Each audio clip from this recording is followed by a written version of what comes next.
બનાસકાંઠા જ્યાં પૂરે અનેક જિંદગીઓને ખતમ કરી નાખી, જેમાં ખારિયા ગામની વાત કરીએ તો એક જ પરિવારના 17 લોકોના મોત થઈ ગયા।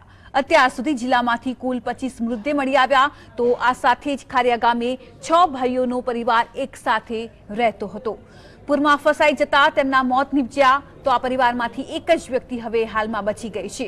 આ પરિવારે તંત્રનો સંપર્ક સાધવાનો ખૂબ જ પ્રયાસ કર્યો હતો, જો કે તેમને મદદ ન મળી હતી અને સાથે જ હેલિકોપ્ટરથી તેમને મદદ મળી હોત તો કદાચ તેમનો જીવ બચી ગયો હોત।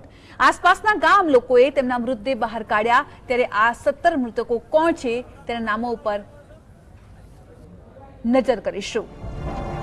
સરતાજી ઠાકોર, સોનલ ઠાકોર, સમીબેન ઠાકોર આ મૃતકોના નામ છે, જેઓ પૂરમાં તણાઈ ગયા છે તે આપને જણાવી રહ્યા છે। અજયભાઈ ઠાકોર, જગદીશભાઈ ઠાકોર, ચહેરબેન ઠાકોર આ તમામ મૃતકોના નામ છે।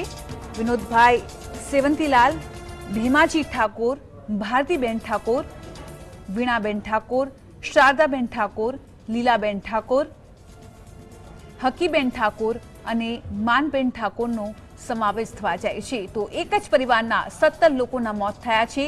ચંદુજી ઠાકોર, પોપટજી ઠાકોર આ ઉપરાંત તમામ જે લોકો છે તે હાલમાં પણ વિકટ સ્થિતિ ત્યાં જીવી રહ્યા છે। ડેડ બોડી 17 જ છે, એમાં 14 ક્લોઝ ફેમિલીના છે અને 3 બાકી એમના આજુબાજુના ફેમિલીના છે। એ રૂની ગામથી મળી આવીએ છીએ રેસ્ક્યુ દરમિયાન। રેસ્ક્યુમાં આપણે ઓછામાં ઓછા એ રૂની ગામથી 450 થી વધારે લોકોને રેસ્ક્યુ કરી લીધા છે। કયા પરિવારના છે, કઈ રીતે અને કયા સમયે આ બનાવ બન્યો તે વિશે કોઈ હાલ માહિતી મળી? જો પરમ દિવસે રાત્રે 12 વાગે પાણી આવ્યું હતું। ગઈકાલે આપણે પૂરો દિવસ રેસ્ક્યુ કામ ચલાવ્યું છે, જેની અંદર આર્મી, NDRF, SRP, BSF અને લોકલ પોલીસ સાથે હતી। આજે રેસ્ક્યુ દરમિયાન એ બધા મળી આવ્યા છે।